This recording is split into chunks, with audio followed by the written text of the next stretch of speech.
नमस्कार साथियों, स्वागत है आपको अपने YouTube चैनल एग्रो पाठशाला पे। साथियों, आज के इस वीडियो में हम डिस्कशन करेंगे प्लांट प्रोटेक्शन और AGTA के बारे में। कंप्लीट स्ट्रैटेजी रखेंगे, प्रिपरेशन कैसे करें, बुक लिस्ट, रोड मैप एक बनाने का तैयार करेंगे कि हम कैसे कैसे तैयारी करना स्टार्ट करें। देखो, इस कंडीशन में ना, जिस कंडीशन में अभी हम लोग है, जैसे कि नंबर ऑफ वैकेंसी भी यूपी में तो बता दी गई है। बिहार के बच्चे लोग थोड़ा सा अभी परेशानी में है।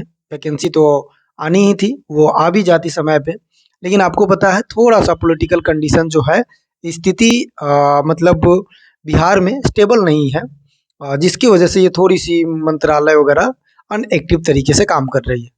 जैसे आपको पता है कि सीएम रिजाइन दे रहे हैं, फिर दूसरा सीएम आएगा, तो आपको पता होता है कि ये सब जब होती है तो मिनिस्ट्री थोड़ी सी अनएक्टिव फॉर्म में हो जाती है। लेकिन फाइनल कंक्लूजन ये है कि वैकेंसी आना है, हमको तैयारी करना है। मान लेते हैं कि वैकेंसी 2 मंथ बाद आती है, 3 मंथ बाद आती है, 4 मंथ बाद आती है, 6 मंथ बाद आती है, तो हमारा तैयारी रहेगा तभी जाकर हम क्या कर पाएंगे, फाइट कर पाएंगे। अदरवाइज उस समय हमें ये सोचना बहुत डिफिकल्ट हो जाएगा कि कहाँ से पढ़े, कब पढ़े, कितना पढ़े, ये सारी चीज़ें होती हैं। तो आज के इस सेशन में हम वही सारी चीज़ें बताएंगे जो आपके लिए इन फ्यूचर बहुत ज़रूरी है। और बताएंगे क्या, जो मैं फॉलो कर रहा हूँ, जिसको मैं मानते हुए चल रहा हूँ, वो मैं कोशिश कर रहा हूँ कि आपके पास शेयर कर दूँ, आपको बता दूँ कि इस तरह से हमने स्ट्रैटेजी बनाई है, इस तरह से हम रोड मैप बनाए हैं, इस तरह से हम लोग तैयारी कर रहे हैं। अगर आप भी तैयारी करना चाहते हैं तो इस तरह से कर सकते हैं। ये एक रोड मैप के द्वारा आपको बताया जाए। तो स्टार्ट करते हैं और इसमें एक एक स्टेप बाय स्टेप समझते हुए चलेंगे आगे की तरफ। सबसे पहला हम अगर बात करें इसके, एक मिनट, सबसे पहले अगर हम बात करते हैं सिलेबस एनालिसिस का। अगर देखो, हमें तैयारी करनी है, किसी भी युद्ध को अगर जीतना है, किसी भी कोई लड़ाई हो रही है उसको अगर हमें जीतना है, तो उसके एनालिसिस करना पड़ेगा कि क्या रूल है, क्या रेगुलेशन है, किस पे लड़ना है, कैसे लड़ना है, तभी जाकर हम उस चीज़ को जीत पाते हैं। तो अगर हमें इस जॉब को क्वालिफाई करना है तो उसके सिलेबस पार्ट को बहुत देखना पड़ेगा। ये मैटर कतई नहीं करता है कि कितना नंबर से पूछा गया था, कितना नंबर से पूछेगा, ये तो चलो एक आइडिया बूस्ट करने के लिए हम समझ सकते हैं, लेकिन पहले हम एनालिसिस कर सकते हैं सिलेबस का। और इस एनालिसिस में, अच्छा, इसमें हम बुक भी बताएंगे, आपको परेशान नहीं होना है कि कौन सी बुक पढ़नी है। सिलेबस एनालिसिस की अगर हम बात करते हैं तो आपको पता है कि 3 जगह से क्वेश्चन आएंगे। पहला एग्रीकल्चर, दूसरा कंप्यूटर एंड IT नॉलेज, तीसरा general information of Uttar Pradesh, जिसे जीके, जीएस और उसके साथ साथ जनरल अफेयर, जो मतलब करंट अफेयर होता है, वो सारी चीज़ें आपको यूपी से रिलेटेड पढ़ना है। अब एग्रीकल्चर सेगमेंट में आपको पता होनी चाहिए कि कौन सी टॉपिक सबसे ज़्यादा मतलब प्रचलित है, या फिर वहाँ से सब्जेक्ट ज़्यादा फेमस है और वहाँ से नंबर ऑफ क्वेश्चन अच्छे खासे देखे गए हैं। तो आप सब जानते हैं, सबकी प्यारा सब्जेक्ट एग्रोनॉमी। एग्रोनॉमी जिसमें क्रॉप साइंस में दिया गया था, तो क्रॉप साइंस का भी 2 पार्ट होता है, फील्ड क्रॉप होता है, गार्डन क्रॉप होता है। फील्ड क्रॉप को एग्रोनॉमी कहते हैं, गार्डन क्रॉप को हॉर्टिकल्चर कहते हैं। तो इस दोनों पार्ट को आपको पढ़ना पड़ेगा। बायोटेक्नोलॉजी, ब्रीडिंग, क्रॉप फिजियोलॉजी भी पढ़ना पड़ेगा, soil and water management, seed technology, weed science, ये सारा डिस्कशन आपको करना पड़ेगा। एग्रीकल्चर एक्सटेंशन की बात करते हैं तो इसमें भी क्वेश्चन, इससे भी क्वेश्चन पूछा जाएगा, एग्रीकल्चर इकोनॉमिक्स से भी, और उसके साथ साथ स्कीम से। इस बार का जो पेपर हुआ था AGTA का, स्कीम से रिलेटेड बहुत बढ़िया सा पेपर, मतलब क्वेश्चन पूछे गए थे। तो ये चीज़ें भी हम क्या करेंगे, थोड़ा सा ध्यान में रखेंगे। उसके बाद एनिमल हस्बेंड्री, जिसे हम लाइव स्टॉक कहते हैं, तो एनिमल हस्बेंड्री का भी पोर्शन इसमें है। फिर कंप्यूटर, जो दूसरा पार्ट है, कंप्यूटर IT पार्ट, और उसके साथ साथ general information of Uttar Pradesh है। डैट मीन्स हम तीनों पोर्शन को एक्यूरेट मानते हुए चलेंगे, एक एक स्टेप मानते हुए चलेंगे, और तीनों को हम एक इक्वल प्रोपोर्शन में रखेंगे। सबसे पहले हम एग्रीकल्चर को पढ़ेंगे। अब कैसे पढ़ना है, कितने घंटे पढ़ना है, कहाँ से, ये सारी चीज़ें हम बात करते हैं अगले स्लाइड पे। फिलहाल के लिए पहला स्टेप इस एग्जाम को निकालने के लिए सिलेबस एनालिसिस करना आपको बहुत ज़रूरी है। दूसरा, फाउंडेशन को बिल्ड करना। फाउंडेशन बिल्ड करना मतलब जैसे agriculture, computer and special UP. अब फाउंडेशन बिल्ड का मतलब होता है कि आपको ना फाउंडेशन मजबूत करना। अच्छा, इसमें भी 2 प्रकार के स्टूडेंट होंगे। पहला स्टूडेंट वो होंगे जो फ्रेशर होंगे। फ्रेशर डैट मीन्स वो मतलब काफ़ी एज हो गया, उनको पढ़ने का मन नहीं कर रहा है, या फिर अभी-अभी कॉलेज से आए हैं, उन्होंने कंपटीशन का कभी मुँह नहीं देखा है। तो इस तरह के बच्चे होते हैं, थोड़ी-सी फ्रेशर बच्चे होते हैं, कभी आपने पढ़ाई नहीं की, कभी आपने तैयारी नहीं की, या आप तैयारी करके थक चुके हो, आप नहीं पढ़ना चाह रहे हो, तो ऐसे ना धीरे-धीरे थोड़ा-सा पढ़ते हैं। तो उनके लिए ये है कि आप किसी भी कोचिंग का नोट्स लो, किसी भी कोचिंग का। मैं ये नहीं कहूँगा कि कौन-सा कोचिंग बढ़िया है, कौन खराब है। सारे मतलब जितने भी कोचिंग होते हैं बढ़िया ही होते हैं। सब अपना एफर्ट लगाता है। हाँ, ये हो सकता है किसी का एफर्ट काम कर जाता है, किसी का एफर्ट काम नहीं करता है। तो जिस भी कोचिंग पे आप विश्वास करते हो, उस कोचिंग पे आप विश्वास करके आप अपना फाउंडेशन मजबूत कर सकते हैं। उसके साथ-साथ उसके साथ-साथ आपको करना क्या होगा, एक तो फाउंडेशन मजबूत करना पड़ेगा। फाउंडेशन मजबूत कैसे होगा? एक तो कोचिंग जॉइन करना पड़ेगा, किसी का भी जॉइन करना होगा, वहाँ से नोट्स पढ़ना पड़ेगा। दूसरी चीज़, खुद से सेल्फ स्टडी करना पड़ेगा। दूसरी चीज़ क्या है? खुद से सेल्फ स्टडी करना पड़ेगा। और तीसरी चीज़ जो है, उस सेल्फ स्टडी का इम्प्लीमेंट करना पड़ेगा। इम्प्लीमेंट मतलब प्रैक्टिस करना पड़ेगा। प्रैक्टिस मतलब एमसीक्यू सेट लगाना होगा। ठीक है? तो आप कोचिंग कर रहे हो, जैसे मान लो यूट्यूब पे मैंने एग्रोनॉमी करवा रहा हूँ, मतलब पूरे फाउंडेशन की तरह करवा रहा हूँ। जिस तरह से फाउंडेशन में पढ़ाता हूँ मैं, उसी तरह से आपको फ्री ऑफ कॉस्ट यूट्यूब पे प्रोवाइड करवा रहा हूँ। तो आप वहाँ से भी देख सकते हैं। दूसरे यूट्यूब चैनल जो फ्री में करवा रहे हैं, वहाँ से भी पढ़ सकते हैं। आपके पास नोट्स अगर है, तो आप पहले से बना रखा है, तो आप पढ़ सकते हो। आपने एजीटीए के पहले एग्ज़ाम दिया था, आपसे नहीं क्वालीफाई हुआ, आप उस नोट्स को पढ़िए। फिर से बार-बार कोचिंग लेने की आवश्यकता नहीं है, बार-बार किसी का कोर्स खरीदने की आवश्यकता नहीं है। लेकिन आप फ्रेशर हैं, तो आप कोर्स खरीद सकते हैं, बाय कर सकते हैं, जो कि ज़रूरी भी है। क्योंकि फ्रेशर को एक गाइडलाइन की बहुत ज़रूरी होती है। ठीक है? तो आप जहाँ से भी पढ़ें। हालाँकि अपना जो आप चैनल देख रहे हो, इस यूट्यूब चैनल पे एग्रोनॉमी का सीरीज़ चल रहा है, डेली बेसिस में पढ़ा रहा हूँ। सॉइल साइंस में मैंने पढ़ाया है। तो ये धीरे-धीरे मैं आगे की तरफ कंटिन्यू करूँगा, तो इस पे संपूर्ण जो क्लासेस है, वो आपको फ्री ऑफ कॉस्ट मिलने वाला है। तो ये 3 फाउंडेशन आपको बिल्ड करना पड़ेगा, देन आप इस एग्ज़ाम को क्वालीफाई कर पाएँगे। उसके बाद मान लो कि पहले आपने क्या किया, पहले आपने पूरे सिलेबस को एनालिसिस कर लिया। दूसरा, आप उस फाउंडेशन को मजबूत कर लिए, किसी का क्लास लगा रहे हैं। क्लास लगाने के बाद आपका कोर्स मान लेते हैं कि 2 से 4 मंथ में क्लियर हो जाएगा।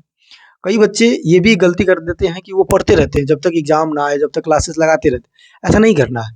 आपको एक फिक्स पैटर्न बनानी है कि इतने दिन के अंदर में हमें सिलेबस कंप्लीट कर लेनी है। सिलेबस कंप्लीट करने के बाद हमें इतना दिन चाहिए रिवीजन के लिए, और 8 से 10 रिवीजन हमें करना है। उसके बाद फिर उससे रिलेटेड मॉक लगाते हुए चलेंगे। हालाँकि जब आप रिवीजन कर रहे हो, उसी समय मॉक लगाते चलिए कि थोड़ा बहुत पता चलते रहेगा कि आप कितना पानी में हैं, कितना आपने पढ़ाई की है। तो पहला स्टेप एग्ज़ाम को एनालाइसिस कीजिए, जो हमने बता दिया।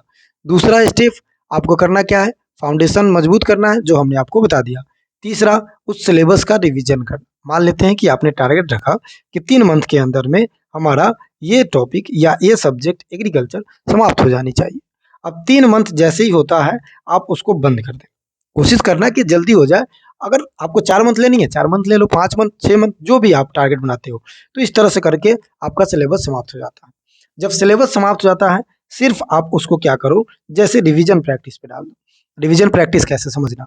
एग्रोनॉमी आपने पढ़ा, एग्रोनॉमी का क्रॉप प्रोडक्शन आपने पढ़ा, या फिर हम मानते हैं क्लासिफिकेशन ऑफ क्रॉप, जैसे मान लो अपने चैनल पे चल रहा है क्लासिफिकेशन ऑफ क्रॉप। अब क्लासिफिकेशन ऑफ क्रॉप को हमने बहुत बढ़िया से पढ़ लिया है, उसको 2-4 बार रिवाइज भी कर लिया है, एक शॉर्ट नोट्स भी हमने बना लिया है। अब उस शॉर्ट नोट्स को क्या करना है, रिवाइज करने के साथ साथ उस टॉपिक से रिलेटेड जितने भी क्वेश्चन है, जिसके भी कोचिंग से आपने ज्वाइन किया है, हालांकि मैं भी प्रोवाइड करवाऊंगा, क्वेश्चन करवाऊंगा, टॉपिक वाइज भी क्वेश्चन करवाता हूँ। तो वो क्वेश्चन क्या करेंगे, हम आपको यूट्यूब पे प्रोवाइड करा देंगे। अदरवाइज आप कहीं और से भी देख सकते हैं, कोई दिक्कत नहीं है। बस आपका एडवांटेज होना चाहिए, आपका फायदा होना चाहिए, आपका प्रैक्टिस होना चाहिए। तो पहला, फाउंडेशन मजबूत करें। पहला तो आप सिलेबस एनालिसिस कीजिए, फाउंडेशन मजबूत, और उसके साथ साथ सिलेबस का रिवीजन कीजिए। अब जैसे ही सिलेबस रिवीजन हो जाता है, फिर आप टॉपिक वाइज एमसीक्यू लगाना स्टार्ट कर दीजिए, जैसे कि अभी हमने आपको एक्सप्लेन करके बता दिया। अब सबसे इम्पोर्टेंट बात, 3 बुकें हैं जो एग्रीकल्चर में काफ़ी फेमस है। अब ये जो 3 बुक है ना, ये मैंने एक-एक पॉइंट से रखा है। मतलब एक-एक पॉइंट देख रखा है इसका, कि कहाँ पे कौन-सी टॉपिक है और कितना सिलेबस को ये कवर अप करता है। तो इसके कवर अप की अगर हम बात करें, तो 85 से 90% ये सिलेबस कवर कर जाएगा। अब कैसे? देखो, आपने फाउंडेशन बहुत अच्छे से मजबूत कर लिया किसी भी कोचिंग के साथ में, कोई दिक्कत नहीं है, चाहे वो कोई भी कोचिंग हो।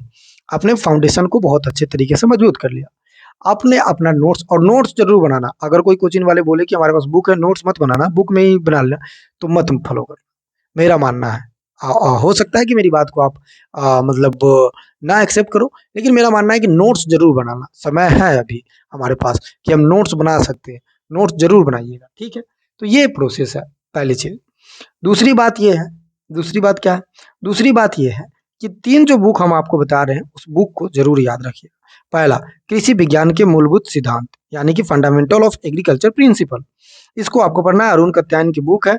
इसमें एग्रोनॉमी, मेटीरोलॉजी, उसके साथ साथ अगर आप देखोगे तो soil science, extension education, agriculture extension, ये सारे सारे पोर्शन आपको देखने को मिलेगा। वहीं कंपटीशन बुक जो मतलब अरुण कत्यायन का है, जिसे हम नेमराज सुंडा के नाम से जानते हैं, तो ये सुंडा भी आप पढ़ सकते हैं, इस चीज़ को याद रखेंगे, ठीक है।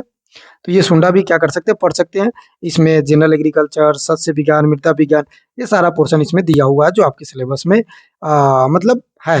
ये चीज़ बात याद रखिएगा। ये सब तो चलो प्रैक्टिस है, थ्योरी पोर्शन है, थोड़ी सी वन लाइनर है।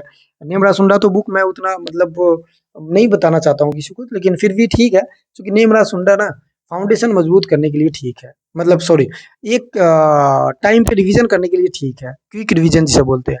लेकिन फाउंडेशन मजबूत होगा तभी यार आप कर पाओगे, कोई भी एग्जाम क्वालिफाई कर पाओगे। तो पहले बच्चे क्या करते हैं, नेमरा सुंडा पढ़ना स्टार्ट कर देते हैं, हालांकि ये गलत है, मेरा जहां तक मानना है, बाकी हो सकता है कि मैं ही गलत हो, लेकिन इस चीज को थोड़ी सी आपको क्या करना है, ध्यान में रखते हुए चलना है, ठीक है। तो नेमरा सुंडा बुक भी पढ़ लेना है आपको। उसके साथ साथ आपको क्या रखना है, एमसीक्यू प्रैक्टिस करना है, जो 24 एडिशन मतलब 24 एडिशन आ चुका है किसका, एसआर कांतवा का। देखो एसआरएफ लेवल का बता रहा है, लेकिन जेआरएफ एसआरएफ जेआरएफ लेवल का बता रहा है, लेकिन आपको थोड़ी सी उसको रिवीजन करना पड़ेगा। उसमें क्वेश्चन जो होता है ना, टॉपिक वाइज होता है, बहुत अच्छे से क्लियर किया हुआ रहता है उसमें क्वेश्चन। तो इस चीज़ को थोड़ा सा हमें क्या करना है, ध्यान देना है। तो बुक लिस्ट के बारे में भी आप समझ लीजिए। अब हम एक बात करें, पूरे वीडियो को हमने मतलब वीडियो में हमने क्या क्या जिक्र किया। तो पहला जिक्र किया कि फाउंडेशन मजबूत करो, फिर उसके साथ साथ सिलेबस को एनालिसिस करो, फिर प्रैक्टिस लगाओ, फिर उसके सिलेबस को रिवाइज करो। ये सारा प्रोसेस आप कर सकते हो। तो आई होप कि आपको समझ में आया होगा। बाकी चैनल पे नए हैं तो थोड़ा सा सब्सक्राइब कर दीजिएगा भैया, कि ताकि इससे क्या होगा कि आपके लिए मैं और बढ़िया से बढ़िया वीडियो लाऊं और समय दे पाऊं। क्योंकि आपका सब्सक्राइबर किसी का भी मोटिवेशन बढ़ाता है कि हमारे साथ इतना बच्चे जुड़े हुए हैं, तो एटलीस्ट हमें ऑथेंटिकली और उसके साथ साथ फ्री ऑफ कॉस्ट बहुत सारी चीज़ें प्रोवाइड करानी है। उसके साथ साथ लास्ट में मैं आपको एक अपडेट दे दूं कि टेलीग्राम अपना चैनल है, उससे पे जुड़ कर आप डेली क्वेश्चन प्रैक्टिस कर सकते हैं as a subject wise. Topic wise भी क्वेश्चन कराया जाता है जितना हो सकता है। अपना व्हाट्सअप ग्रुप ही है, तो प्लांट प्रोटेक्शन के बच्चे वहाँ जुड़े हुए हैं, तो एजीटीए के बच्चे भी जुड़ सकते हैं। उसके साथ साथ मैं ये बता रहा हूँ कि एग्रोनॉमी का मैं फाउंडेशन कोर्स करवा रहा हूँ, फ्री ऑफ कॉस्ट करवा रहा हूँ। अगर आप चाहेंगे तो उसे वॉच कर सकते हैं, उसे देख सकते हैं, और उसके साथ साथ उसका नोट्स बना सकते हैं। क्योंकि जो कंटेंट लोग पेड में पढ़ाते हैं, मैं फ्री ऑफ कॉस्ट पढ़ा रहा हूँ। क्योंकि जो मैं पढ़ता हूँ, जो चीज़ें मैं मेहनत करता हूँ, जिस चीज़ का मैं नोट्स बनाता हूँ, मैं चाहता हूँ कि मेरे द्वारा जो भी भाई मेरे साथ जुड़े हुए हैं, वो छोटे भाई हो या बड़े भाई हो, बड़े बहन हो या छोटे बहन की तरह, मैं एक्सप्लेन कर दूँ, मैं उनको बता दूँ कि ताकि उनको फ्री ऑफ कॉस्ट ये सारा मैटर उनको मिल जाए। बाकी किसी भी प्रकार का कोई दिक्कत हो, कोई किसी की रिगार्डिंग भी, तो आप कमेंट बॉक्स आपका ही है, आप उस कमेंट बॉक्स में बता सकते हैं कि क्या आपकी दिक्कत है, क्या आपकी परेशानी है, सॉल्व कर दिया जाएगा। आप कोई अपने घर की परेशानी मत बताना, बस एग्रीकल्चर की परेशानी बताना स्टार्ट कर देना, मैं बता दूँ। चलिए, बाकी मिलते हैं नेक्स्ट वीडियो के साथ, एग्रोनॉमी क्लास के साथ। जब तक के लिए धन्यवाद। आप सब पढ़ते रहिए, मस्त रहिए, स्वस्थ रहिए। जय हिंद, जय भारत।